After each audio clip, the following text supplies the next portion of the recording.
मित्रांनो, राज्यात पावसाचा जोर वाढणार. आज मुंबईसह कोकण आणि पश्चिम महाराष्ट्रात अतिमुसळधार पावसाचा अंदाज. हवामान खात्याने जारी केला अंदाज. राज्यात पावसाचा जोर चांगलाच वाढल्याचे चित्र पाहायला देखील मिळत आहे.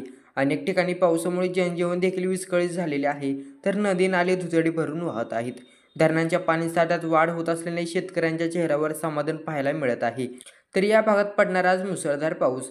हवामान विभागाने दिलेल्या माहितीनुसार आज मुंबईसह कोकणसह पश्चिम महाराष्ट्रात मुसळधार पावसाची शक्यता आहे.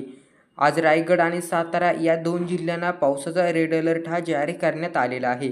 त्यामुळे या भागात मुसळधार ते अतिमुसळधार पावसाची शक्यता असून त्याचबरोबर मुंबईसह ठाणे, पालघर, नाशिक, रत्नागिरी, सिंधुदुर्ग, कोल्हापूर, पुणे या जिल्ह्यांना पावसाचा ऑरेंज अलर्ट जारी करण्यात आलेला आहे.